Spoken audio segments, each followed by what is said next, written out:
بسم الله الرحمن الرحيم الحمد لله رب العالمين الحمد لله الذي هدانا لهذا وما كنا لنهتدي لولا أن هدانا الله أشهد أن لا إله إلا الله وحده لا شريك له وأشهد أن محمدا عبده ورسوله اللهم صل على محمد وعلى آل محمد كما صليت على إبراهيم وعلى آل إبراهيم إنك حميد مجيد اللهم بارك على محمد وعلى آل محمد كما باركت على إبراهيم وعلى آل إبراهيم في العالمين إنك حميد مجيد ورضي اللهم عن الخلفاء الراشدين والصحابة أجمعين ومن تبعهم بإحسان إلى يوم الدين أما بعد السلام عليكم ورحمة الله وبركاته. Mes sœurs, mes frères, les louanges, les remerciements, les éloges ne sièrent qu'au vivant qui ne meurt pas. Je nomme Allah, le premier qui n'a pas de début, le dernier qui n'a pas de fin.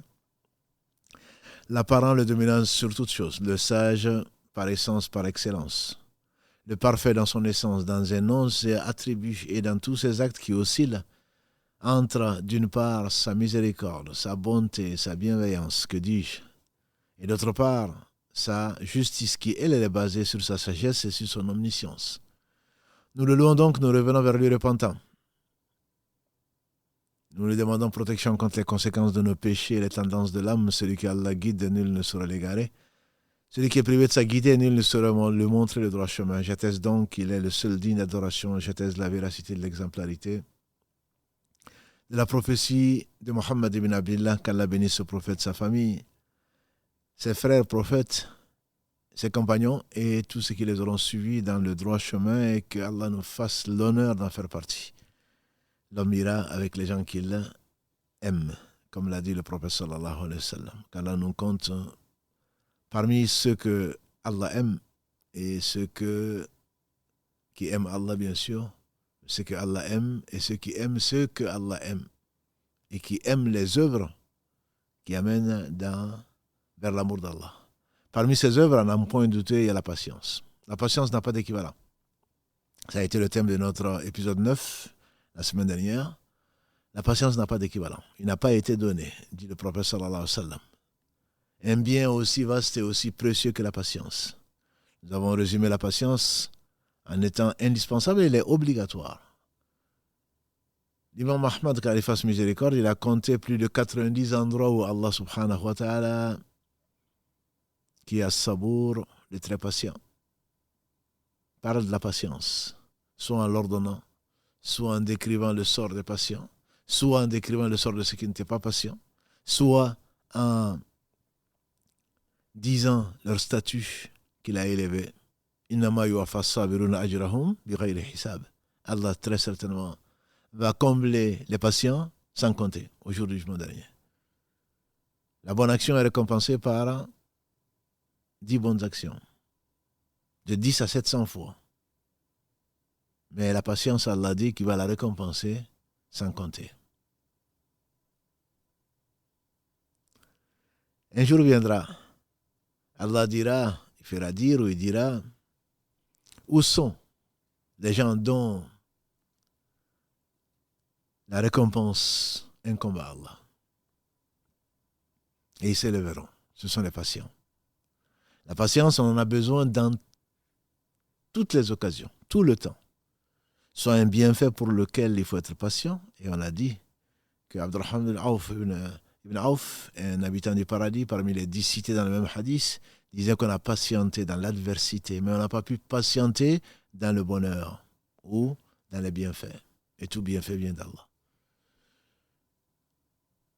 Le problème, c'est que quand on nage dans les bienfaits, comme chacun d'entre nous aujourd'hui, pensons aux habitants de la Palestine et d'ailleurs, quand on nage dans les bienfaits, on ne se rend pas compte que ce sont des épreuves et qu'il faut patienter dans les bienfaits. C'est-à-dire qu'utiliser ce qu'Allah nous donne pour traduire notre adoration.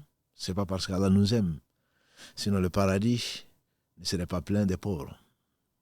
Et le prophète sallallahu alayhi wa sallam nous a rappelé, celui qui se lève au matin, sain de corps, il n'a pas de problème de santé, en sécurité, ce qui n'est pas le cas de beaucoup aujourd'hui dans ce bas monde, et qui a de quoi manger dans la journée, ce n'est pas non plus une majorité de gens parmi, en tout cas les gens qui souffrent.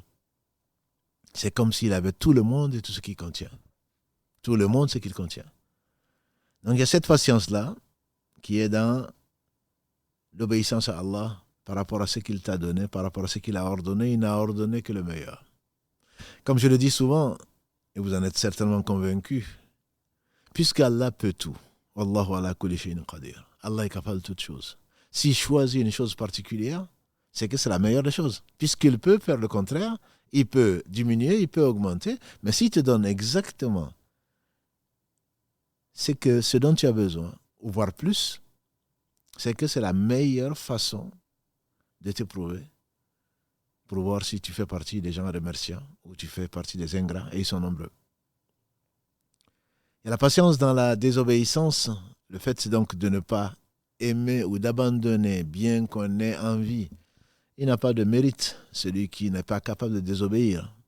Quand je dis n'a pas de mérite, j'entends par là, c'est pas qu'il n'est pas un oubli comme les anges. J'entends par là que la personne qui n'est pas capable de faire une chose, Allah ne la juge pas dessus, parce qu'elle n'est pas capable de le faire. Toi qui es capable de désobéir à Allah, parce qu'Allah t'a donné le libre arbitre, très certainement, c'est là où le mérite, c'est que tu refrènes tes passions, que tu choisisses l'au-delà par rapport à ce bas monde. Parce que très certainement, quand on tombe dans le piège de Satan qui a juré de nous amener tous en enfer, très certainement, ce n'est pas à l'au-delà qu'on a pensé. Nos comportements auraient certainement changé, ou changeront certainement, si on croit au jour du jugement dernier, qu'Allah bénisse Mohammed qui disait souvent « Man kana yu'minu billahi wal yawmil akhir ». Falyakul khayran aw liyasmut, par exemple. Dans ce hadith, avec lequel on peut travailler toute sa vie, celui qui croit à Allah et au jour du jugement dernier, qu'il dise du bien ou alors qu'il se taise. Qu'il dise du bien ou qu'il se taise. Parce que demain, comme l'a dit Mu'adh, comme le prophète sallallahu alayhi wa sallam l'a dit à Mu'adh, oh Mu'adh, quand il a dit, est-ce que tu sais tout l'islam? Sur quoi c'est basé? Il a dit, tu veux le savoir? Il a dit, Bala, ya Rasulallah, certainement au messager d'Allah. Il a tenu sa langue et il dit, tiens celle-là. Et à Mu'adh de s'étonner. Et qui dit, ya Rasulallah, est-ce qu'on sera jugé sur ce que la langue a proféré? Il a dit que ta mère te perde. Pauvre de toi, ô Mu'adh. Ne sais-tu pas que la plupart des gens qui tombent dans l'enfer la tête la première, c'est à cause de ce que la langue a proféré. Qu'Allah nous préserve et préserve nos langues. Le mal vient beaucoup de la langue, mais pas que de la langue. Inna nafsa la amaratun bisu illa ma rahim rabbi, a dit la femme de Al-Aziz dans la sourate 12, verset 53. L'âme ordonne le mal, hormis celle à qui Allah a fait miséricorde. On est étonné du mal des gens et pourtant, c'est monnaie courante. Surtout quand on y réfléchit. Est-ce vraiment étonnant? Est-ce vraiment étonnant? Allah pardonne tous les péchés, sauf celui qui meurt en lui, associant quoi que ce soit à lui qui se passe de tout. Et ensuite, le malheureux, l'insolvable de la communauté de Mohammed sallallahu alayhi wa sallam et de toutes les communautés, c'est celui qui vient au jour du jugement dernier avec beaucoup de bonnes actions, mais qui vient avec des péchés. Donc il a fait du mal, il a fait de l'injustice, prendre le droit des autres, et tel est le mal des gens. Et on ne peut pas attendre des gens du bien. On est plutôt surpris. Pourquoi? Parce qu'au jour du jugement dernier, comme l'a dit le prophète sallallahu alayhi wa sallam, Allah dira, Ya Adam, il dira, Labbaika ya Rab, me voici au Seigneur. Allah dira, fais sortir ta communauté, de ta descendance plutôt, les gens de l'enfer. Il dira combien? On dira sur 1999. Alors, Allah est juste. Comment se fait-il que 999 sur 1000 fils d'Adam iront en enfer, alors qu'ils font du bien? Non. Le mal que l'on fait à Allah subhanahu wa ta'ala, le mal que l'on fait en désobéissant à Allah, qui ne concerne que Allah subhanahu wa ta'ala et nous, Allah le pardonne. Il a gardé 99% de sa miséricorde pour nous pardonner. Mais le mal fait à autrui, Allah ne le pardonne pas, sauf qu'il va le compenser parce qu'il est juste. Il a promis donc la justice, et cette justice va culminer ce jour-là. Et donc, si 999 sur 1000 les fils d'Adam, dont la plupart seront des Gog et Magog, si 999 pour 1000 les fils d'Adam iront en enfer, c'est bien parce qu'ils ont fait du mal. Et le mal aux créatures d'Allah. Et pour notre part, c'est surtout à nous-mêmes que nous faisons du mal, et surtout aux gens. Parce que Satan nous enjolive nos actions, parce que la jalousie est là, parce que l'avidité est là, parce que l'orgueil est là, l'ego, comme l'a dit Ibn Qayyim, qu'Allah fasse miséricorde, les trois péchés qui sont la mère de tous les autres péchés. L'avidité qui a amené Adam à tout délaisser, à aller manger l'arbre qui lui était interdit. La jalousie qui a amené le fils d'Adam, Caïn, à tuer son frère Abel. Et l'orgueil qui a amené Satan à refuser, à désobéir à Allah et refuser de se prosterner devant Adam. Donc avec tout cela, forcément, Satan pousse les gens à faire du mal. Et ce mal est inhérent à la nature humaine, sauf à celle qui s'éduque, celle que Allah éduque au travers des épreuves. Et on peut patienter devant beaucoup de choses. Manque de nourriture, on jeûne, alhamdulillah. Manque de vivre, manque de ceci et cela, on arrive à supporter. Mais le mal venant des gens est très très difficile à supporter. Très difficile à supporter. Pour ces raisons donc, parce que la nature humaine n'accepte pas qu'on lui fasse du mal et que la personne peut riposter. D'où la beauté et l'importance de Al-Hilm, qui est traduite souvent par la longanimité. Al-Hilm, qui fait partie du sabr, qui fait partie donc de la patience, mais Al-Hilm, c'est, et Allah il est Al-Halim, Al-Hilm c'est que tu peux réagir, tu subis une injustice, tu peux réagir mais tu ne réagis pas. Tu peux réagir mais tu ne réagis pas. Pourquoi? Parce que tu attends la récompense d'Allah subhanahu wa ta'ala, pour le croyant bien sûr. Pour l'autre, pour son honneur, pour sa réputation, pour ceci et cela. Mais celui qui le fait pour Allah, c'est ce qu'on appelle le hilm. Et Allah subhanahu wa ta'ala qualifie Ismaïl alayhi salam de ghulamun halim, un enfant longanime. Pourquoi? Parce que il a donné à Ibrahim cet ordre, et c'est le père des musulmans, de sacrifier son fils. Ismaïl qui aurait pu, si on ne lui avait pas demandé la vie, bien sûr, il serait patient, parce que son père le prendrait et il le sacrifierait. Mais là, son père lui propose, dans la sourate 37, verset 102, « Ya Bounay, oh mon cher fils, je me vois en rêve, en train de te sacrifier. Dis-moi ce que tu penses. » Et il dit, « Abati, if'al ma tu'mar. Satadjuni, insha'Allahu sabira. » Oh mon cher père, Ya Abati, fais ce qui t'a été ordonné. Par qui? Par le sage. Allah subhanahu wa ta'ala. Tu me trouveras, s'il plaît à Dieu, insha'Allahu sabira, tu me trouveras patient. Et Allah le qualifie de ghulamun halim. Il aurait pu dire non, papa, non, là j'accepte pas. Et que c'est le fait de se soumettre à Allah, alors que tu peux ne pas te soumettre, c'est ce qui a valu aux prophètes, alayhim salatu wassalam, qui ont effacé leur volonté devant la volonté divine. Ils en avaient bien sûr, sinon ils n'auraient pas de mérite.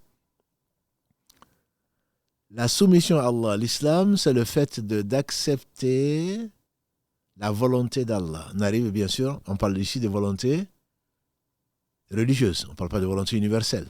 Dans le royaume d'Allah, on n'arrive que ce que Allah veut. Pas une feuille ne tombe, pas une goutte d'eau, pas un vent ne souffle, pas une respiration que tu peux faire, pas un sang ne coule, pas de besoin dans les toilettes, ni quoi que ce soit si ce n'est par ordre d'Allah subhanahu wa ta'ala et par sagesse d'Allah. Par contre, Allah te donne cette capacité, ça c'est ce qu'on appelle la volonté, irada kauniya, la volonté universelle. Mais irada shar'iyya, c'est le fait, donc cette volonté religieuse, Allah aime ceci, Allah n'aime pas cela. Donc ce que Allah aime, tu l'aimes et tu le mets en pratique. Ce qu'Allah n'aime pas, même si toi tu l'aimes, tu abandonnes l'amour d'autre que Allah pour Allah. Et donc c'est ça le véritable amour. Combien n'avons-nous pas abandonné ce que nous aimons parce que ceux que nous aimons ou celles que nous aimons ou celui que nous aimons ou celle que nous aimons n'aiment pas. Parce qu'on a préféré l'amour de la personne qu'on aime par rapport à l'amour de cette chose-là. Parce que quand il y a deux choses à aimer, quand l'un exclut l'autre, et c'est pour cela qu'Allah bénisse Ibn Qayyim qui disait « La ilaha illallah, signifie en réalité, il n'y a d'autre être digne d'amour pour lui-même, si ce n'est Allah. C'est quand on le connaît, on l'aime. Quand on le connaît, on l'aime. Toute personne qui désobéit à Allah subhanahu wa ta'ala est une personne ignorante. Et son amour est remis en cause. Quand on désobéit sciemment à Allah, son amour est remis en cause. Et les savants ils disaient, il n'y a pas plus patient qu'un amoureux. Il peut attendre. Et les sœurs et les frères le savent. L'adversité, ils se confrontent à l'adversité. Ils attendent le temps qu'il faut. Une nuit, un mois, des années pour avoir ce qu'ils cherchent parce qu'ils en sont tombés amoureux. Et donc c'est pour cela que l'amour d'Allah doit passer devant tout amour. Et si l'amour d'Allah est fort, très certainement toute autre tentation devient faible. Grâce à Allah subhanahu wa ta'ala, grâce à l'amour qu'il a mis dans notre cœur et qui nous permet de l'aimer grâce à lui parce qu'il nous a aimés. Et donc c'est, pour revenir à notre thème, Al-Halim, c'est Allah. Il peut faire, il suffit qu'il dise soit et est. Une chose, demande au peuple de Nuh, aux Had qui les ont succédés sur terre, aux Thamoud, les seconds Had, à Pharaon, à ce que Allah a fait. C'est pour cela que ne t'étonne pas, même quand tu vois de ce que toi tu considères comme de l'injustice, de la part des humains certainement, mais Allah ne fait pas d'injustice. Ya ibadi ni haramtu dhulma ala nafsi. Wa ja'altuhu bainakum muharrama fala tadhalamu. Oh mes serviteurs, je me suis interdit l'injustice. Je l'ai rendu interdite entre vous. Allah s'est interdit l'injustice, c'est pas parce qu'il ne peut pas, mais c'est l'interdit. Et je vous la rends interdite entre vous, ne vous faites pas injustice. Elle est rapportée par Abu Dhar, qui le fait remonter au prophète sallam, qui parle de ce que son Seigneur a dit, subhanahu wa ta'ala, consigné dans l'authentique des musulmans. Qu'Allah fasse miséricorde à nos savants. Allah, il est Al-Halim. On le calomnie, on l'insulte, on prétend même ne pas croire en lui, sauf en situation bien sûr de détresse. Il ne cesse pas de nous nourrir, il ne cesse pas de nous donner la santé, il ne cesse pas, tout bienfait vient de lui. Et on continue à lui donner un enfant, à lui donner ceci et cela. Et pourtant Allah continue subhanahu wa ta'ala à déverser sur nous ses bienfaits apparents et cachés. Il est Al-Halim, il peut faire le contraire. Donc Al-Hilm, c'est une partie du sabre, de la patience, mais encore plus louée. Et donc, face au mal des gens, le Hilm, c'est ce qui est demandé. Quand tu ne peux pas, je dirais, tu supportes.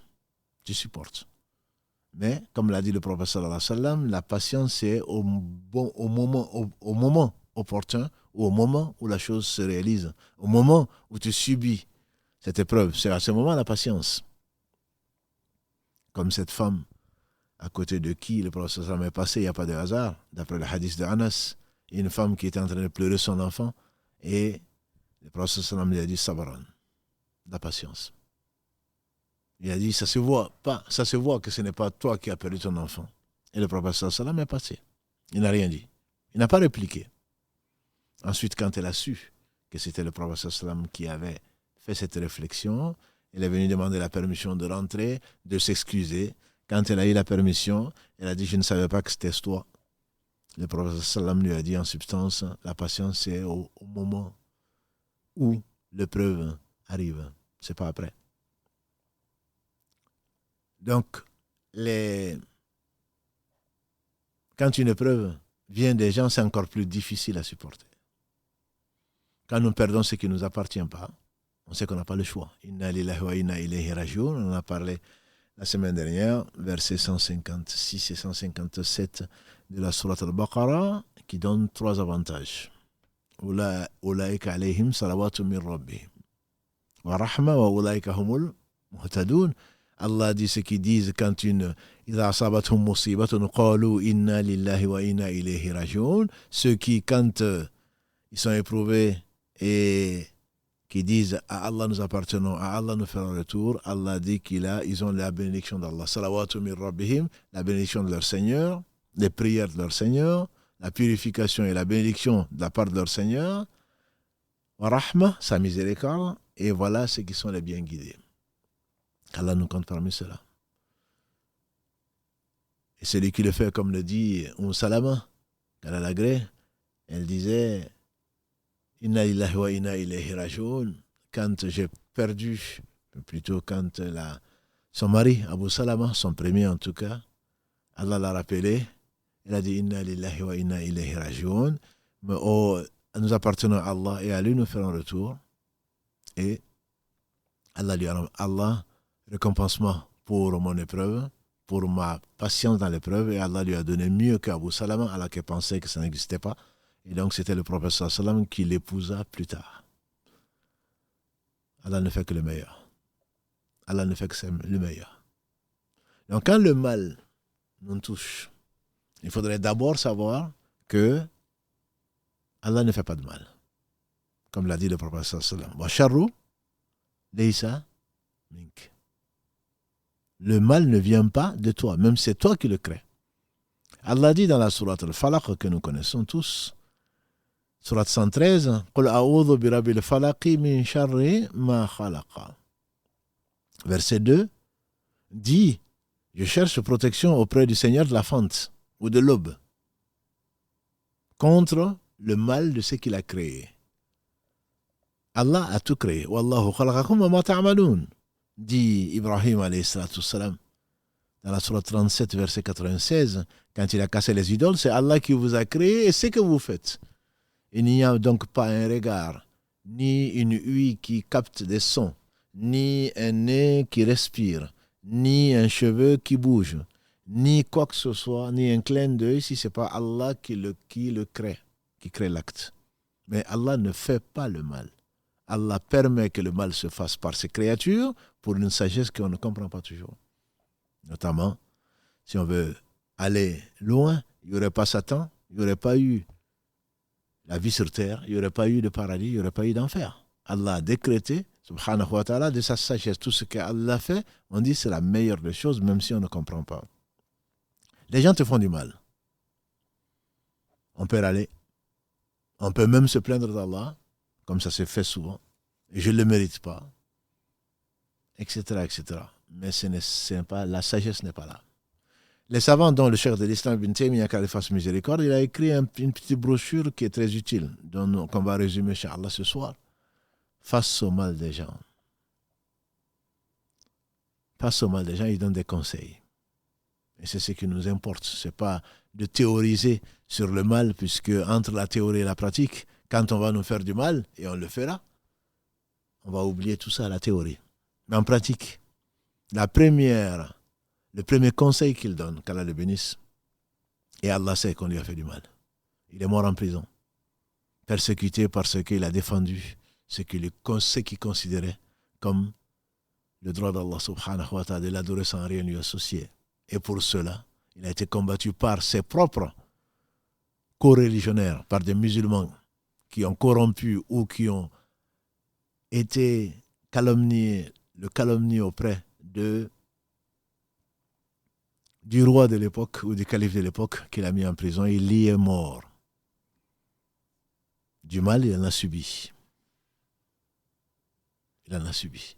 Mais ce n'est rien par rapport à ce que les prophètes alayhim salatu salam ont subi.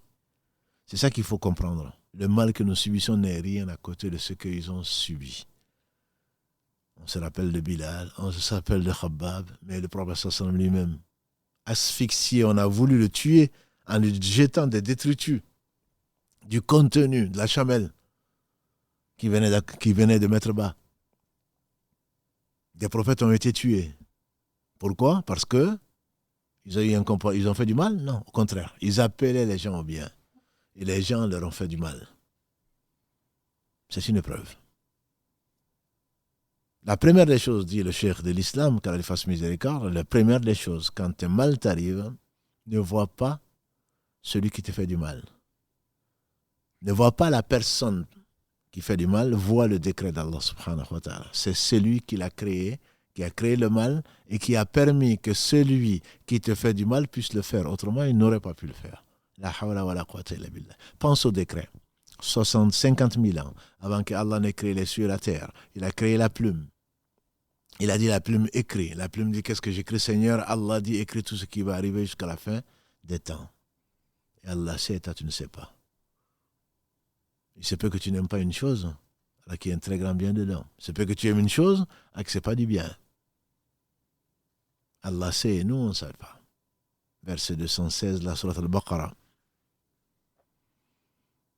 Quand une chose arrive, ne te focalise pas sur les faits. Focalise-toi sur, premièrement, que ça vient du décret. Parce que si Allah ne l'avait pas décrété, ça ne serait jamais arrivé. Pense plutôt à la sagesse d'Allah subhanahu wa ta'ala qu'il a décrété, ça ne pouvait pas ne pas arriver. Si je n'étais pas passé par là, si je n'avais pas fait ceci, si je ne l'avais pas rencontré, bien sûr, si tu n'étais pas né, le problème ne se serait pas posé. Allah a décrété, comme l'a dit le prophète sallallahu alayhi wa sallam, la plume est levée et l'encre a séché. Pose-toi la question et remercie celui qui lui a permis de te faire du mal. Ça, c'est le premier conseil. Quand il arrive quelque chose, tu dois dire, comme l'a dit le prophète sallam, Qadarallahu wa ma sha'a fa'al. Qadarallahu wa ma sha'a fa'al. Allah a décrété et ce qu'il a voulu, c'est réalisé. Ça doit être le réflexe. Qadarallahu wa ma sha'a fa'al. Dans le hadith où il le dit, le musulman ou le croyant fort est plus aimé, est mieux et plus aimé par Allah que le croyant faible, mais dans les deux, il y a du bien. Et vertue-toi dans ce qui t'est utile. Et ne dis pas d'une chose, et ne désespère pas, et n'abandonne pas. Et quand une chose arrive, ne dis pas là où, si. Dis plutôt, Qadarallahu wa ma sha'a fa'al. Allah a décrété et ce qu'il a voulu, c'est réalisé. Tu verras tout de suite, ça t'éloigne un peu de toi. Si tu étais en colère, tu vois tout de suite, est-ce que tu vas te révolter contre le décret d'Allah? Je ne parle pas de la prévention, mais une chose est arrivée, c'est que Allah l'a décrété. Si tu le connaissais, très certainement, tu l'aurais accueilli, je dirais avec joie même. Telle était la position des gens qui connaissaient Allah. Si Allah l'a fait, c'est que ça devait arriver. Si Allah l'a fait, c'est que c'est la meilleure des choses qui pouvaient arriver pour une raison ou pour une conséquence ou pour une récompense qui sera énorme. Ne vois pas l'immédiateté, ne vois pas tout de suite, ça me fait mal, non mais ça fait très mal. Oui, bien sûr. Mais ce mal va t'apporter du bien, va t'extirper peut-être l'ego, ou va le diminuer. Tu te crois humilié? Non. C'est pour que tu travailles. C'est pour que tu te reformes. Parce que si tu meurs, comme l'a dit le prophète sallallahu alayhi wa sallam dans le hadith de Ibn Mas'ud Kalalagré, celui qui a tant soit peu d'orgueil dans le cœur ne rentrera pas au paradis. On a dit, il ne va pas s'éterniser dans l'enfer. Mais il va passer probablement, s'il meurt dans cet état, sans repentir, il va passer par l'enfer pour enlever cet orgueil, puisque ne monte vers le paradis, ne monte vers Allah, ne rentrera au paradis que ce qui est pur. Allah est pur, il accepte ce qui est pur. Et donc il va être purifié par l'enfer, par le feu de l'enfer, de cet orgueil. L'orgueil ne sait qu'Allah subhanahu wa ta'ala. Le moi, c'est avec un grand thème. Moi, ne voyant que ça, c'est un gros défaut. Ça, c'est le premier conseil qu'il donne le cheikh et il a certainement raison de le donner. Le deuxième conseil qu'il donne, et qui est très important également, qui te permet d'accepter ou de faire face au mal des gens, il dit que si une chose arrive, pose-toi la question pourquoi? Quel message Allah veut me faire passer? En effet, Allah dit subhanahu wa ta'ala, dans maintes versets, entre autres, dans le verset 165 de la sourate Al-Imran, dans le verset 79 de la sourate An-Nisa, 4 ans, dans le verset 30 de la sourate Ashura, 30 de la sourate 42. Si on commence par le verset 165 de la sourate Al-Imran, la sourate 3, Allah dit, après avoir narré la désobéissance inconsciente de certains compagnons, les archers, à Uhud, quand ils ont oublié l'ordre du prophète sallam de ne pas descendre de ce monde qu'on appelle le monde des archers, les 70 qu'il a placés là, pour repousser l'armée des polythéistes, et que Satan les a fait oublier et que certains sont descendus, il a dit, même si vous voyez des charognards sur nos corps, sur nos dépouilles, ne descendez pas de là. Et Satan les a fait oublier.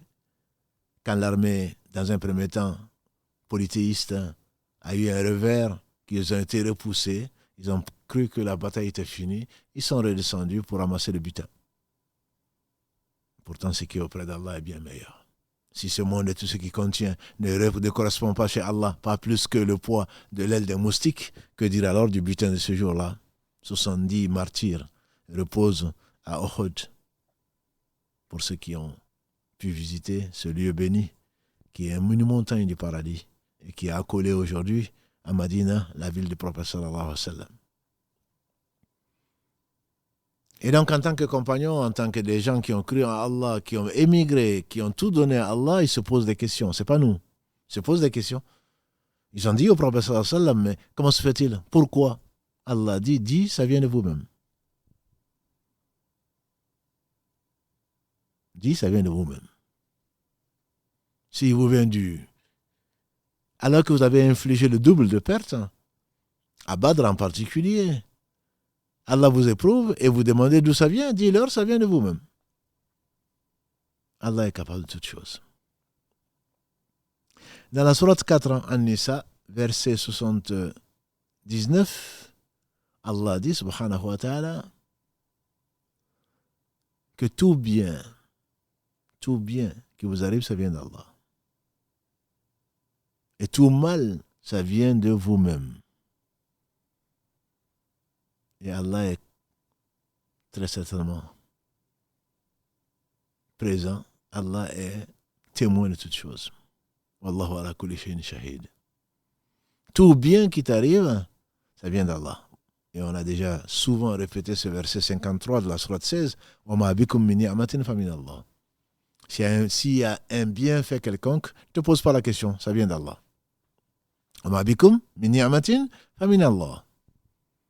Et les cachets sont plus nombreux que les présents. Dans la sourate 42, la consultation, Ashura, verset 30. وَمَا أَصَابَكُم مِّن مُّصِيبَةٍ فَبِمَا كَسَبَتْ أَيْدِيكُمْ وَيُعْفُو عَن كَثِيرٍ. Allah dit donc dans cette sourate 42, verset 30, quand un malheur vous atteint, il n'y a pas de malheur qui vous atteint si ce n'est de vous-même. Je comprends qu'on se dise, mais qu'est-ce que j'ai fait? Je prie, je jeûne, j'ai fait le pèlerinage, je donne. Mais les péchés, si Allah s'en prenait aux gens pour ce qu'ils ont fait, il n'aurait pas laissé sur la terre un seul être vivant. On a déjà traité ce thème par rapport à la vie d'ici-bas. Je vous renvoie à ces épisodes-là. Le verset 61 de la sourate 16, An-Nahl, le dit. Si Allah s'en prenait aux gens pour ce qu'ils ont fait, pour leur injustice, il n'aurait pas laissé sur la terre un seul être vivant. Le verset 45 de la sourate 35, Fatir, dit la même chose ou pratiquement la même chose. Tout ce qui nous arrive, qu'est-ce que tu dois dire? Qu'est-ce que Allah a voulu me faire parvenir comme message? Qu'est-ce que Allah a voulu me faire parvenir comme message?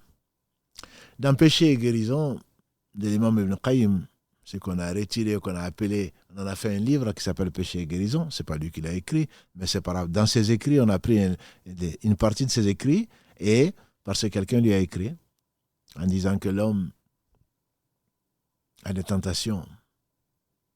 S'il est succombe, il est perdu. Et il n'y a de puissance et de force que par Allah. Il a demandé au cheikh un conseil. Comment est-ce qu'il peut résister à ça? Et il a écrit, à cause d'une seule lettre, une seule question, il a écrit ce qui est devenu un livre, Péché et guérison. Dans Péché et guérison, l'imam Ibn Qayyim, qu'Allah fasse miséricorde, il nous relate une histoire dont je ne doute pas de la véracité, mais je ne sais pas d'où elle vient. Il dit qu'un homme est sorti Et quand il est sorti, il devait passer. Quand le chien a aboyé, l'homme, il s'en est retourné. Il s'est retourné, il est parti chez lui. Et quand il est ressorti, il est passé à côté du chien, le chien n'a pas aboyé. Et on lui a dit, mais qu'est-ce qu'il y a? Qu'est-ce qui s'est passé? Il a dit, quand le chien a aboyé, je me suis posé la question, je suis retourné sur mes pas, j'ai fait mes ablutions et j'ai demandé à Allah, je me suis repenti sincèrement, je me suis rappelé d'un péché duquel je ne me suis pas repenti. Et quand il est ressorti, le chien n'a pas aboyé. N'est-ce pas une miséricorde d'Allah? N'est-ce pas une miséricorde d'Allah? Quand l'homme vert a tué l'enfant de deux croyants, comme Allah le dit, dans la sourate 18, verset 60 et suivant, quand il explique à Moussa, cet enfant allait être un mécréant. C'était l'enfant de deux croyants. Il allait entraîner ses deux parents vers la mécréance. Tous trois iraient en enfer. Allah, par miséricorde, a repris cet enfant par un acte injuste. L'acte est injuste, mais Allah est juste. Allah a voulu les éprouver en les reprenant pour leur donner un enfant meilleur, pour les aider dans l'adoration.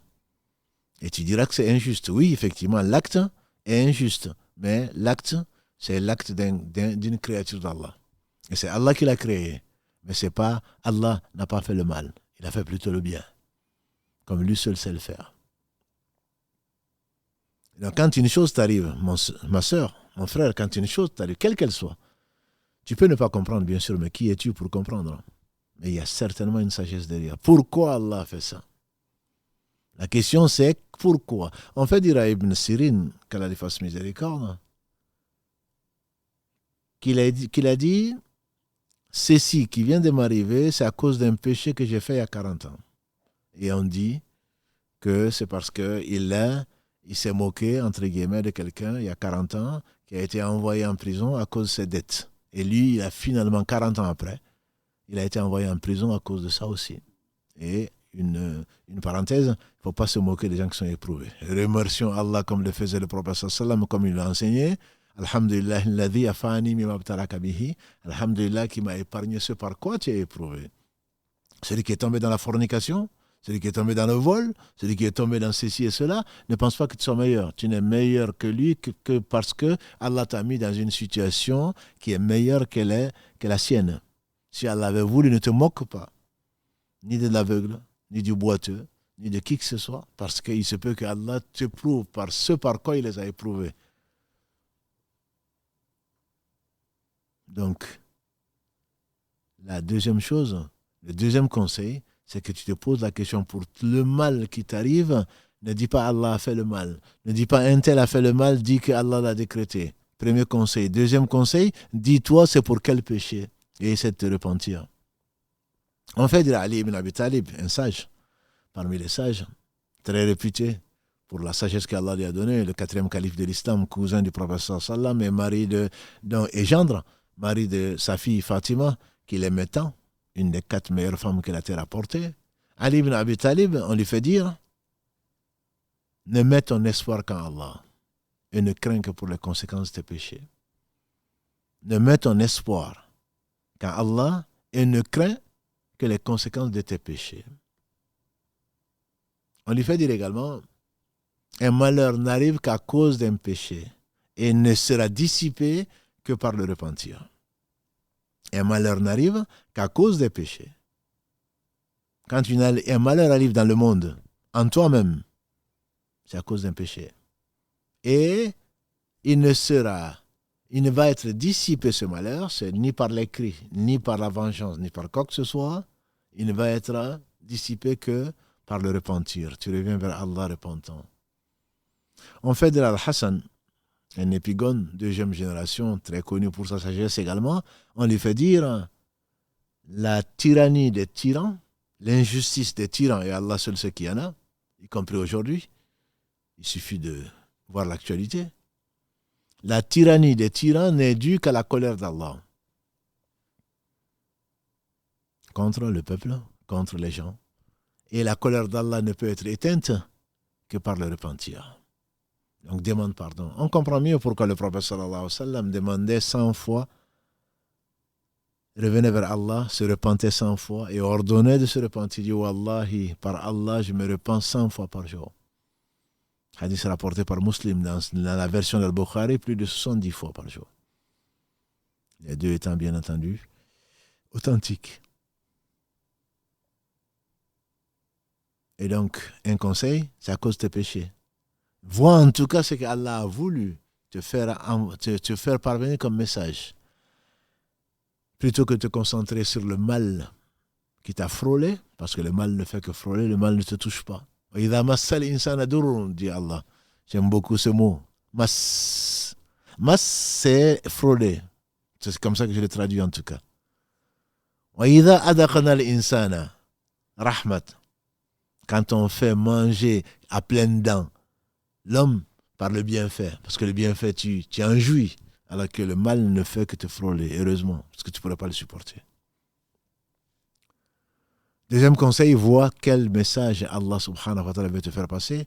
Et des gens sages disent que ma femme m'a désobéi, mon cheval a refusé, ou je dirais, ma voiture est tombée en panne aujourd'hui pour chose, mon enfant m'a désobéi.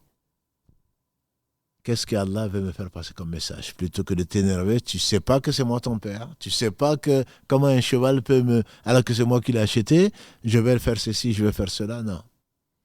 C'est Allah veut te faire passer un message. Toi, tu désobéis matin, midi et soir. Pourquoi tu ne veux pas que d'autres te désobéissent? Tu n'es qu'une créature. Allah a mis des gens, a éprouvé des gens par toi, et toi par eux, tu n'es qu'une créature. C'est pas toi qui les as créés. Le seul créateur, c'est Allah. Pourquoi alors tu n'acceptes pas que d'autres te désobéissent alors qu'ils désobéissent matin, midi et soir à Allah, consciemment ou inconsciemment? Deuxième conseil. Un conseil parmi les conseils que donne le cheikh de l'islam, Ibn Taymiyyah, qu'Allah fasse miséricorde, c'est le verset 40 de la sourate encore 42. On a vu le verset 30, parmi les versets qui nous expliquent que tout ce qui nous arrive, c'est à cause de nos péchés. Le verset 40 de cette même sourate 42, Allah dit « Wa jaza'u sayyi'atin sayyi'atun mithluha » فمن عفا وأصلح فأجره على الله والله لا يحب الظالمين. Le verset 40 de cette sourate 42, Allah dit certainement la récompense d'une mauvaise action, c'est une mauvaise action similaire. Mais celui qui pardonne et reforme, sa récompense est auprès d'Allah. Et Allah n'aime pas les injustes. Dans ce verset, quand on va le décortiquer, quand les savants le décortiquent, c'est pas nous. En fait, il y a les trois positions possibles face au mal des gens. Allah dit wa jaza'u sayyi'atun mithluha. Et la récompense des mal, c'est un mal pareil. En effet, Allah dit également dans la sourate 16, An-Nahl, verset 126, il dit وَإِنْ عَاقَبْتُمْ فَعَاقِبُوا بِمِثْلِ مَا عُوقِبْتُمْ بِهِ وَلَئِنْ صَبَرْتُمْ لَهُوَ خَيْرٌ لِلصَّابِرِينَ. Si vous vous vengez, وَإِنْ عَاقَبْتُمْ, si vous sévissez, فَعَاقِبُوا بِمِثْلِ مَا عُوقِبْتُمْ بِهِ, sévissez comme vous avez subi l'injustice. Et si vous patientez, c'est mieux pour vous. Donc ça, c'est la personne qui se venge. La personne qui se venge, entre guillemets, il ne faut pas qu'elle soit injuste. Parce que l'âme, d'habitude, quand elle se venge, surtout dans la colère, ça fait 2 fois plus, parfois 10 fois plus. C'est toute la famille qui y passe. Des innocents qui sont touchés. Ou alors, on reçoit un coup, on en donne 2, voire 10. C'est lui qui a commencé. Oui, tu étais une victime, maintenant tu es devenu un agresseur. Allah dit, wa jaza'u sayyi'atin, quelque chose de mal, le mal. Sayyi'atun mithluha. Comme, c'est effectivement, tu peux te venger, mais ne dépasse pas la mesure. Ça, c'est celui qui a rendu l'appareil. Œil pour œil, dent pour dent, etc. La loi du talion qui était connue dans la Torah et après que l'islam est venu confirmer. Faman afa, celui qui pardonne. Wa aslah, et qui reforme. Fa ajruhu ala Allah. Allah donne donc ici la position du qui est meilleure, la position des prédécesseurs, la position de celui qui court vers Allah et celui qui pardonne. Qui pardonne et qui reforme. Et Allah dit dans la sourate Al-Imran 3, verset 134. وَسَارِعُوا إِلَى مَغْفِرَةٍ مِّن رَبِّكُمْ وَسَارِعُوا إِلَى مَغْفِرَةٍ مِّن رَبِّكُمْ. Et concourez, verset 133, au pardon de votre Seigneur et un paradis aussi vaste ou plus vaste que les cieux et la terre. وَإِدَّتْ لِلْمُتَّقِينَ est réservé aux pieux. Alladhina, qui sont-ils? Ces pieux. Pour qui Allah a réservé le paradis? يُنْفِقُونَ فِي السَّرَّاءِ وَالضَّرَّاءِ وَالْكَاظِمِينَ الْغَيْظَ وَالْعَافِينَ عَنِ النَّاسِ وَاللَّهُ يُحِبُّ الْمُحْسِنِينَ. Ceux qui dépensent en cachette ou en apparence, quand ils sont dans l'aisance comme ils sont dans la difficulté, يُنْفِقُونَ فِي السَّرَّاءِ وَالضَّرَّاءِ, qu'ils soient dans l'aisance ou quand ils sont dans la pénurie, وَالْكَاظِمِينَ الْغَيْظَ, ceux qui refreinent leur colère. La colère est naturelle. Qu'on se mette en colère, c'est naturel. Si on ne pouvait pas se mettre en colère, on n'aurait pas de mérite de pouvoir réfréner la colère. وَالْعَافِينَ عَنِ النَّاسِ, Allah termine par ça, et ceux qui pardonnent aux autres. وَاللَّهُ يُحِبُّ الْمُحْسِنِينَ, et Allah dit, Allah aime les bienfaisants. Ils sont bienfaisants. C'est le degré le plus élevé de la foi. Il y a la foi, il y a l'islam, il y a l'iman, la foi, il y a l'islam, il y a la foi et il y a l'ihsan qui est l'excellence. Et le prophète sallallahu alayhi wa sallam a défini dans le hadith de Jibril, qu'on appelle le hadith de Jibril, quand il a interrogé qu'est-ce que c'est que l'ihsan, il dit que tu adores Allah comme si tu le voyais. Car si tu ne le vois pas, lui, il te voit. C'est l'excellence. Et Allah a presque l'excellence en toutes choses. Il a dit le prophète sallallahu alayhi wa sallam, même si vous avez à sacrifier un animal, aiguisez le couteau pour que l'animal ne souffre pas. Et Allah aime les bienfaisants, ceux qui recherchent l'excellence. Et Allah dit dans la sourate 16, verset 90, Inna Allah ya'muru bil adli wal ihsan. Allah ordonne l'équité et l'excellence. Jusqu'à la fin du verset. Faman afa, tu pardonnes. Wa aslah, et réforme. Fa ajruhu ala Allah. On va rester sur le pardon d'abord. Celui qui pardonne. Tu pardonnes le pauvre. Parce que comme le disait Ibn Qayyim, si celui qui fait le péché savait ce qu'il ferait, c'est que les conséquences de son péché, dans ce bas monde, dans l'au-delà, il ne l'aurait jamais fait. C'est un ignorant. Tu dois avoir pitié de lui et remercier Allah de ne pas être à sa place. Alors pardonne-lui.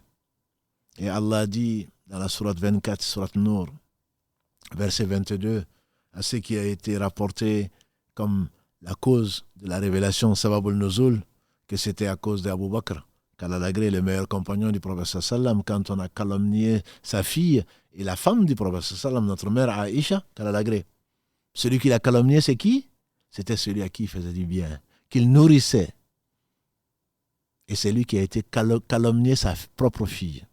Et il a décidé de couper les vivres, de suspendre son aide, on dirait aujourd'hui. Et Allah dit, et pardonner, et que les gens détenteurs de subsistance ne refreinent pas leurs dépenses et qu'ils pardonnent. Est-ce que vous n'aimez pas être pardonné? Il n'y a que du bien dans le pardon. Ce n'est pas parce que l'injuste a été pardonné qu'il va être pardonné par Allah. Mais le pardon a ceci que ça va alléger ton cœur, que la colère va baisser, que tu as presque prié comme ce serait l'excellence, comme le faisait le prophète sallam, Allahumma ghfir qawmi fa innahum la ya'lamun. Oh Allah, pardonne à mon peuple parce qu'ils ne savent pas. Qu'est-ce que la colère va, qu'est-ce que la rancune va t'apporter? Qu'est-ce que la rancune va t'apporter? Parce que non, moi je ne lui pardonnerai jamais, on entend. Jusqu'au jour du jugement dernier. Est-ce que tu n'aimerais pas être pardonné, dit Allah, à la fin de ce verset 22 de la sourate 24? Et Abu Bakr a dit, certainement, on aime être pardonné. Nous péchons matin, midi et soir. Allah nous pardonne matin, midi et soir. Et ce qu'on lui doit, c'est absolument tout. Et au jour du jugement dernier, il a réservé encore 99% de sa miséricorde pour nous pardonner, pour ce qui ne concerne pas autrui. Est-ce que tu n'aimerais pas être pardonné? Toi, tu ne pardonnes pas. Pourquoi tu veux qu'Allah te pardonne? Et le pardon d'Allah est immense. Et nous en avons besoin. Personne d'entre nous, comme l'a dit le prophète sallam, ne rentrera au paradis à cause de ses œuvres. On dit même toi, et dit même moi, si Allah ne me pardonne pas, je ne rentrerai pas au paradis. C'est par la miséricorde d'Allah subhanahu wa ta'ala qu'on rentrera au paradis, qu'Allah nous compte parmi ses habitants. Toi, tu ne veux pas pardonner. Ton cœur est lourd. À qui ça fait du mal dans ce bas monde? C'est à toi. En pleine prière, Shaitan, il va t'amener, il a fait ça, elle a fait ça. Si je termine, je vais lui faire ça. Je vais aller chercher un stratagème, je vais le détruire, je vais faire ceci. Qui a mal, c'est toi. Qui a mal, c'est toi. L'autre, il a oublié qu'il a fait du mal. Il a oublié. Alors allège ton cœur. Pardonne, je ne t'ai pas dit d'oublier. Tu n'es pas maître de ton oubli. Par contre, tu es maître de ton pardon. Tu n'es pas maître de ton oubli, tu es maître de ton pardon. Si tu pardonnes, il se peut que Allah te fasse oublier la chose. Un jour après, 10 jours après, 10 ans après, peut-être. Peut-être jamais que tu y penses. Mais tu as pardonné, c'est-à-dire que tu ne veux pas te venger. Tu laisses l'affaire à Allah subhanahu wa ta'ala. Parce que tu as pardonné, sache que Allah il aime les gens qui pardonnent et qu'Allah va te pardonner. Est-ce que vous n'aimerez pas être pardonné? Certainement. Celui d'entre nous qui n'est pas pardonné, il est perdu. Omar ibn Khattab, l'un des meilleurs d'entre nous, quand il a été assassiné, vous le savez, par un mage, Ibn Abbas, Kalalagré ainsi que son père est venu le trouver. Il a dit, oh Amir al-Mu'minin, oh le calife, le chef des croyants, l'amir des croyants. Tu as vécu avec le prophète sallallahu alayhi wa sallam, il a été satisfait de toi en quittant ce bas monde. Tu as vécu avec Abu Bakr, tu l'as servi, quand il est mort, il était satisfait de toi. Tu as travaillé, tu as régné sur tes co-religionnaires, des musulmans, et ils ont été satisfaits de toi. Voilà la bonne nouvelle. Il a dit, Ibn Abbas, si j'ai accompagné le prophète sallam et qu'il a été satisfait de moi, ça c'est une faveur d'Allah sur moi. Si j'ai accompagné Abu Bakr et qu'il a été satisfait de moi, c'est une faveur d'Allah sur moi. Si le peuple a été satisfait de moi pendant ma responsabilité, c'est une faveur d'Allah sur moi. Ô pauvre mère de Al-Khattab, ça dit que ô pauvre mère qui est la mienne, si Allah ne me pardonnait pas. Et pourtant il était au paradis. La nouvelle lui a été annoncée. Et c'était un martyr, comme l'a dit le prophète sallam quand il était sur Uhud un jour, et Uhud s'est mis à trembler, la montagne, il a frappé de son talon Uhud. La montagne, il a dit, Uhud, calme-toi, tu n'as sur toi qu'un prophète, un homme véridique et 2 martyrs. Il a été assassiné, c'était un martyr. Et le prophète sallam avait ce jour-là avec lui, Abu Bakr le Siddiq, le très véridique, Omar et Othman, tous les 2 ont été assassinés. Ce sont des martyrs et ils sont au paradis tous les 2. Tous les 3. Ne parlons pas du prophète sallam. Abu Bakr est au paradis, Omar est au paradis, Othman est au paradis, dans cet ordre, des 10 Mubashirin al-Bil-Jannah, les 10 à qui Allah subhanahu wa ta'ala a annoncé la bonne nouvelle de leur vivant au travers de ce hadith dans lequel le prophète sallam a cité 10 personnes qui seront au paradis, 10 personnes qui sont des muhajiroun, qui ont abandonné meubles et immeubles pour quitter la Mecque, pour venir à Médine, pour la cause d'Allah subhanahu wa ta'ala et son agrément. Pardonner, si tu veux être pardonné. Et si tu pardonnes, Allah y pardonne. Et Allah dit, après, Wallahu la yuhibbu al-zalimin. Et Allah n'aime pas les injustes.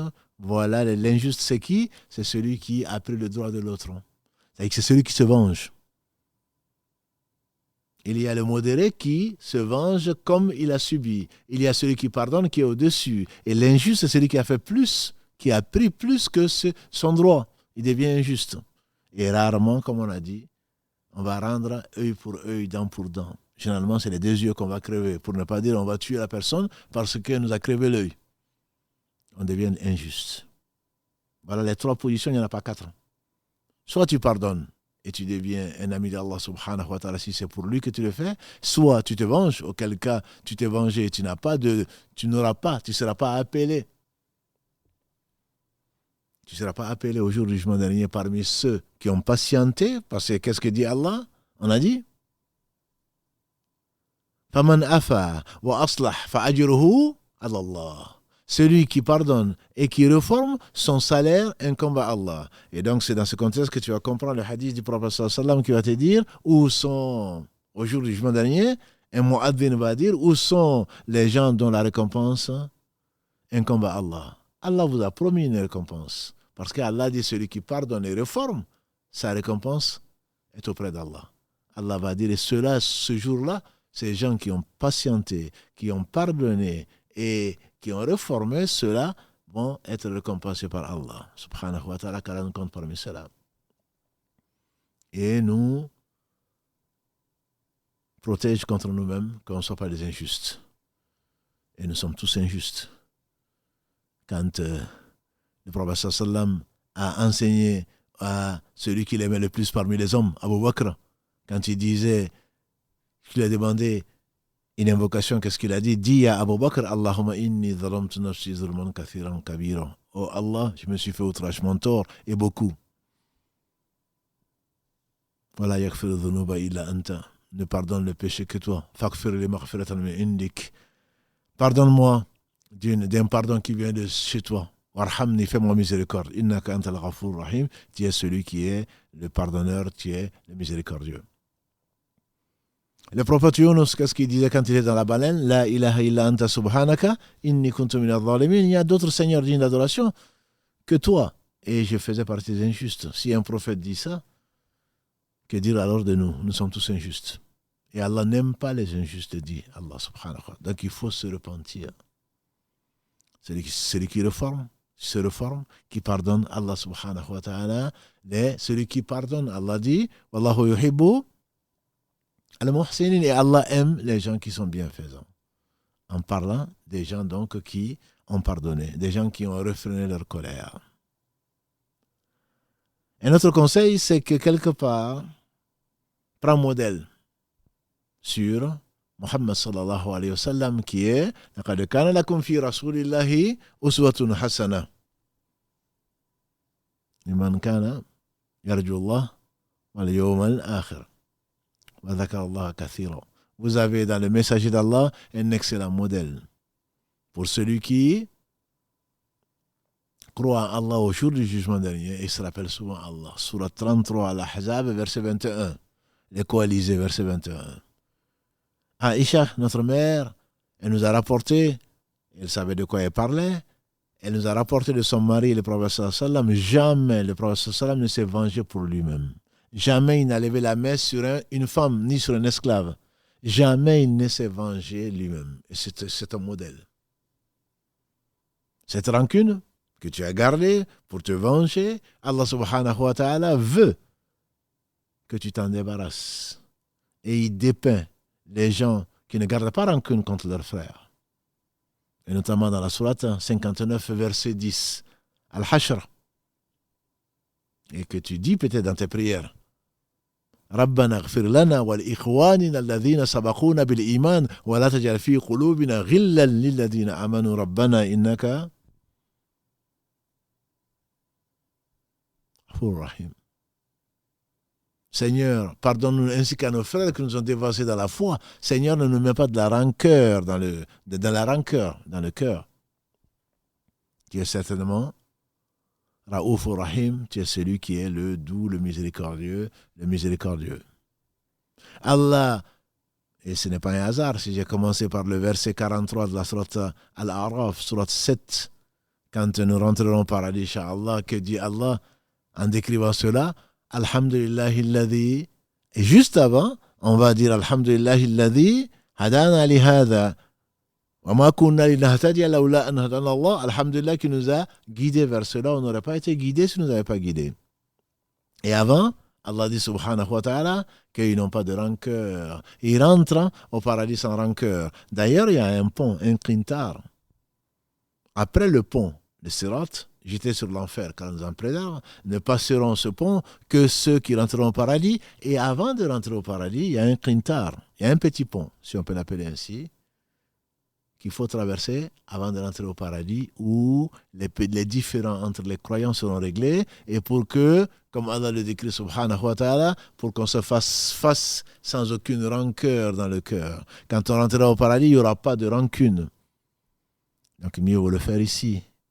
Et Allah décrit les croyants se faisant face dans la sourate 15, Al-Hijr, verset 47, faisant face sans rancœur, sans rancune. On demande à Allah de ne pas te mettre la rancune contre les croyants.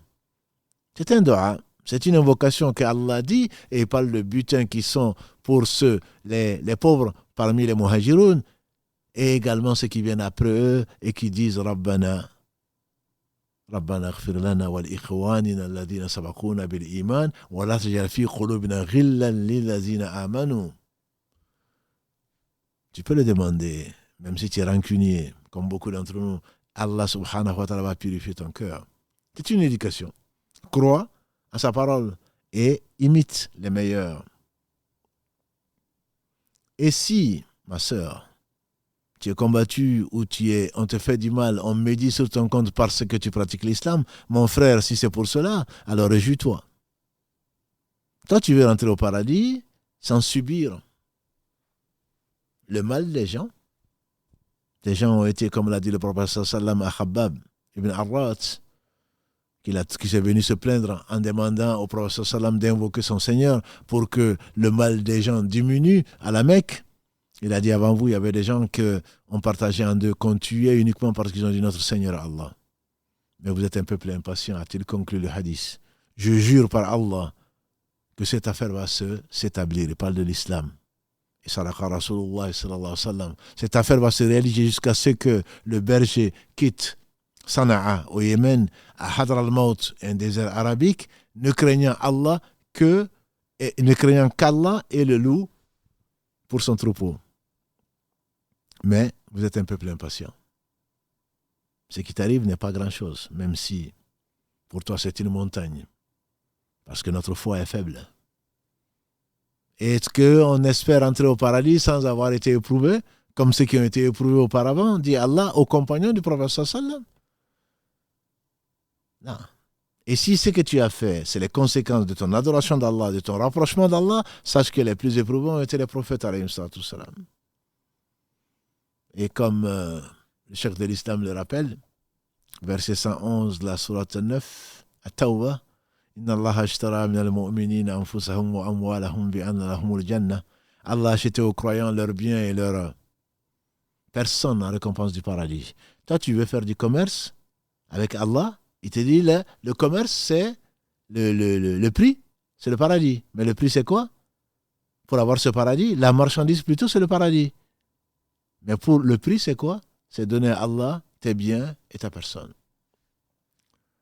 Si tu veux aller, demande aux commerçants, si tu veux aller faire du commerce et que tu ne supportes pas le chaud, tu ne supportes pas le froid, tu ne supportes pas la faim, tu ne supportes pas la pluie, tu ne supportes pas la neige, alors ne voyage pas pour aller faire du commerce. Naturellement, tu vas subir les intempéries. Et ces intempéries, c'est ce que Allah t'a destiné dans ce bas monde pour que tu le rencontres sans aucun péché. Quand Allah aime quelqu'un, il l'éprouve au point qu'il le rencontre sans aucun péché. La promesse d'Allah est vraie. La promesse d'Allah est la marchandise, disait le prophète sallam. N'est-ce pas que la marchandise d'Allah est chère? N'est-ce pas que la marchandise d'Allah c'est le paradis? Et donc si tu te retrouves dans cette situation-là et que tu vas te venger parce qu'on t'a mal regardé, te venger pour faire comme l'autre fait, si tu te venges, ta récompense, Allah ne te la donnera pas. Il t'a dit que la récompense, c'est le paradis. Mais bien sûr, si tu sais pourquoi et tu lui as vendu ta personne, ton honneur et le reste, tu l'as vendu à Allah subhanahu wa ta'ala, tu as patienté. Et encore mieux, c'est ce qu'Allah décrit. Ce sont ces prophètes, alayhi salatu salam, dans la sourate Fussilat, sourate 41, verset 30 et suivant. Allah dit Inna alladhina qalu rabbuna Allahu thumma istaqamu. تتنزل عليهم الملائكة ألا تخافوا ولا تحزنوا وأبشروا بالجنة التي كنتم توعدون. Ceux qui ont dit notre Seigneur est Allah, ensuite ils sont restés sur le droit chemin. Les anges descendent sur eux en leur disant, on dit au moment de la mort, ne craignez rien, ne soyez pas affligés. Nous vous annonçons la bonne nouvelle du paradis. On dit que c'est quand les anges accompagnant l'ange de la mort viennent pour reprendre l'âme, une fois que l'ange de la mort l'a repris, qui se l'arrache. Il annonce le paradis avant même la tombe. Et après, Allah dit وَلَا تَسْتَوِي الْحَسَنَةُ وَلَا سَيِّئَةُ إِدْفَعْ بِالَّتِي هِيَ أَحْسَنُ فَإِذَا الَّذِي بَيْنَكَ وَبَيْنَهُ عَدَاوَةٌ كَأَنَّهُ وَلِيٌّ حَمِيمٌ وَمَا يُلَقَّاهَا إِلَّا الَّذِينَ صَبَرُوا وَمَا يُلَقَّاهَا إِلَّا ذُو حَظٍّ عَظِيمٍ. Allah dit que la bonne action et la mauvaise ne sont pas pareilles. Repousse le mal par le bien. Et tu verras que ton ennemi invétéré va devenir un ami intime. Mais n'y arrive que celui qui patiente. N'y arrivera que celui qui patiente. N'y arrivera que celui qui est déterminé, qui a grâce à Allah, une force inébranlable de la foi. Et donc, rends le bien pour le mal qu'on te fait. Tu verras, comme dit Allah subhanahu wa ta'ala, ton ennemi devenir un ami. Il ne parle pas de shaitan. Lui, il ne faut pas lui faire de compromis, il ne faut pas lui faire de compromission. À shaitan, non. Tu demandes protection auprès d'Allah. Mais les ennemis humains, Allah te dit de faire du bien pour le mal qu'ils te font. Ça, c'est les prophètes et les amis d'Allah subhanahu wa ta'ala. Comme on a dit tout à l'heure, le prophète sallallahu alayhi wa sallam, on voulait l'assassiner. Et il demandait à Allah de pardonner à son peuple parce qu'ils ne savent pas. Ibn Qayyim y voit 4 niveaux d'excellence. Mais on a déjà parlé de ce sujet, on ne reviendra pas dessus. Le temps passe. D'autres conseils à donner, ne gaspille pas ta bonne action. Le pardon que tu vas faire, c'est une bonne action. Et Allah aime les bienfaisants. Cet amour d'Allah te suffit. Allah aime les gens qui sont patients. Allah dit dans la sourate 8, verset 46. Inna Allaha ma'as sabirin. Inna Allaha ma'as sabirin, dit Allah dans le verset 46 de la sourate 8. Allah est avec les patients. Ne veux-tu pas qu'Allah soit avec toi? Si Allah est avec toi, qu'est-ce qui peut te nuire? Si Allah t'aime, que la terre entière se réunisse, qu'est-ce que ça peut te faire? Allah dit dans la sourate 3, verset 146, Wallahu yuhibbu as-sabirin. Et Allah aime les patients. Et on a vu Wallahu yuhibbu al-muhsinin. Allah aime les bienfaisants en faisant le sabre, en faisant la patience, mais en même temps, Allah aime les patients. Si Allah t'aime, il va appeler Jibril. Ya Jibril, j'aime un tel, aimez-le. Jibril va l'aimer, qu'Allah nous aime.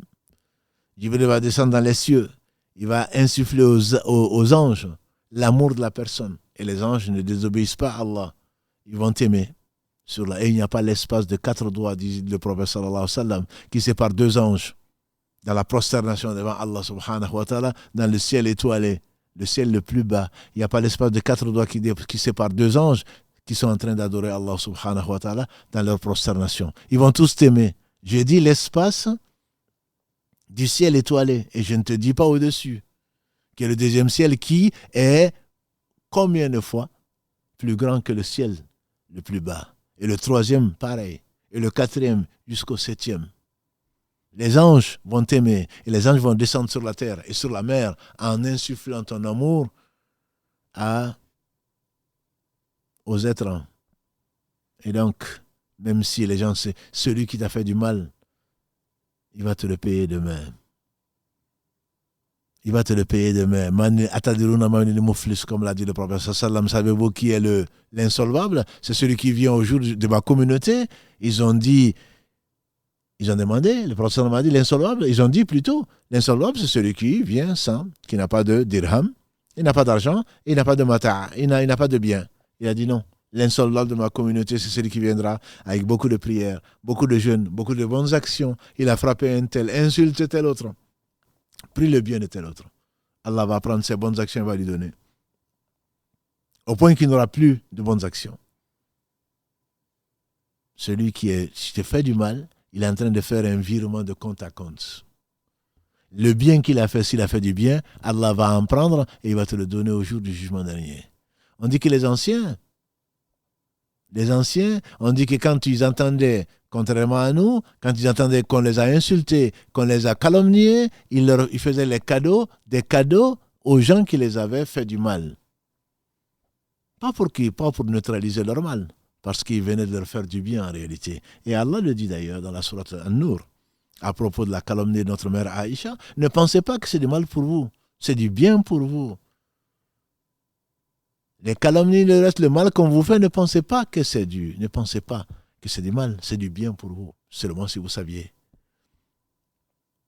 Et ce qui n'est pas le moindre non plus, c'est le fait que il n'y a pas une chose qui t'atteint, mon frère, ma sœur, depuis une maladie, une gêne, un souci matériel, même une piqûre d'épine, sans que par là, Allah ne t'élève en degré ou ne te pardonne un péché.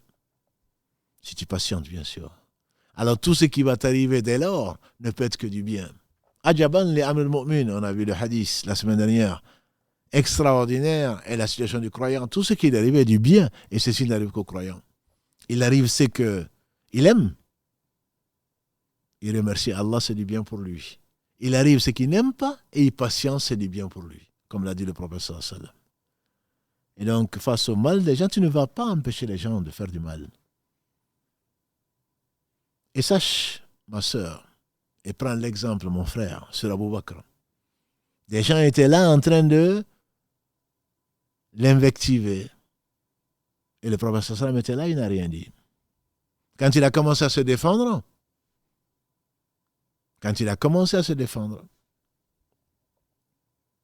le prophète sallallahu alayhi wa sallam s'est levé, il est parti. Et Abu Bakr l'a poursuivi, c'est comme si je le voyais en train de ramasser, puisque comme il était mince et son pantalon ne tenait pas, il était toujours obligé de le remonter. C'est comme si je le voyais poursuivre le prophète sallam et il lui dit, Ya Rasulallah, c'est eux qui ont commencé. Tu étais présent, c'est eux qui ont commencé. Il a dit, je sais, bien sûr, je le sais. Mais tant que tu ne répondais pas, Allah mettait un ange pour le répondre. Mais dès que tu as commencé à répondre, Satan est rentré. Et moi, je ne reste pas là où il y a Satan. Ne pense pas que personne ne répond. Allah répond. Ces anges maudissent la personne qui font du mal. Et les anges l'écrivent. Il faut qu'elle revienne vers Allah repentant. Ne pense pas qu'Allah dort. Ne pense pas qu'Allah est négligent. Allah est juste. Celui qui a fait le bien du poids d'un atome le verra. Celui qui a fait du mal du poids d'un atome le verra. Versets 7 et 8 de la sourate 99, ma sœur. Mon frère, celui qui a fait le bien du poids d'un atome le verra. Ne t'en fais pas, les anges ils ont écrit. Mais fais ton compte de tes injustices et du mal que tu as fait aux gens. Ne sais-tu pas qu'une femme ira en enfer à cause d'une chatte? Parce que elle a fait du mal, elle a séquestré la chatte. Elle ne lui a pas donné à manger ni à boire et la chatte en est morte. Que dire alors d'une créature? Que dire alors d'un croyant? Un jour meilleur qu'aujourd'hui, le prophète sallam s'est accroché à la Kaaba. Il a dit, oh que tu sens bon, oh que tu es sacré, oh que tu es aimé d'Allah. Les meilleures maisons étant les mosquées. Une prière dans la Kaaba ou autour de la Kaaba ou dans le haram de Makkah vaut 100 000 prières ailleurs. Il dit, oh que tu es belle, oh que tu sens bon. Mais l'honneur, la sacralité d'un croyant est plus importante chez Allah. La sacralité d'un croyant est plus importante chez Allah que la Kaaba. Donc le mal que tu fais aux autres, plutôt pense à cela. Et ne sois pas rancunier. Le prophète sallallahu alayhi wa sallam, qu'est-ce qu'il a dit quand il est entré à la Mecque? Et pourtant ils ont voulu l'assassiner. Il a fui. Et il leur a appelé au bien, le meilleur bien sur terre, qui est la foi. Il les a appelés, ils l'ont combattu, lui et ses compagnons. Quand Allah lui a donné le dessus sur ses compagnons qu'il est rentré, qu'est-ce qu'il a fait? Il était sur sa chamelle, il a baissé la tête sur sa chamelle, modeste qu'il était, sallallahu alayhi wa sallam, le meilleur des hommes. Et quand il les a rassemblés autour de la Kaaba, et il a dit, qu'est-ce que vous pensez que je vais faire de vous? Ils ont dit, tu es un noble, fils de noble. Il dit, je ne dirai pas autre chose que ce qu'a dit Youssouf. Ses frères ont voulu le tuer. Ils l'ont jeté ensuite dans le puits, dans la sourate qui porte son nom, sourate numéro 12. Qu'est-ce qu'il a dit? Une fois qu'Allah les a rassemblés, alors qu'ils étaient ignorants et qu'ils ont voulu lui faire de mal, Allah lui a donné le dessus. Et le secours est avec la patience. Simplement, nous ne sommes pas patients.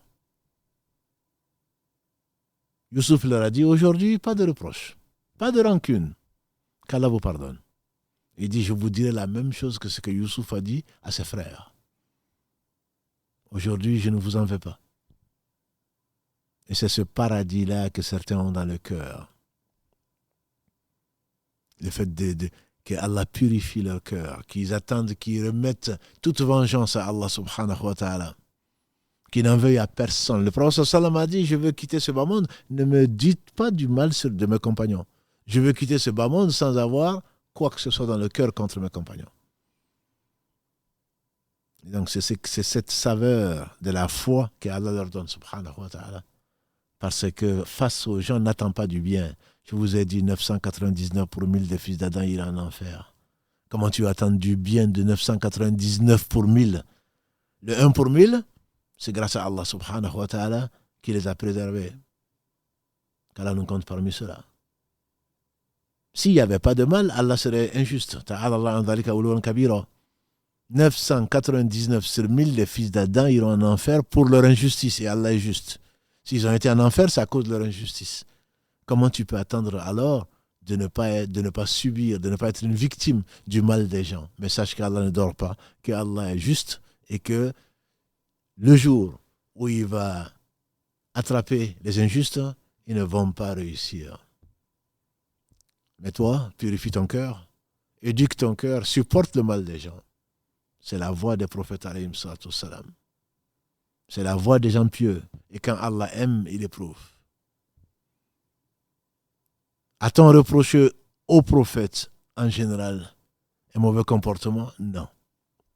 Pourtant, ils ont fait l'objet d'injustice. Ils ont fait l'objet du mal venant de leur peuple alors qu'ils les appelaient au bien. Alors n'attends pas du bien des gens. Attends du bien d'Allah subhanahu wa ta'ala et sa récompense ici-bas et dans l'au-delà.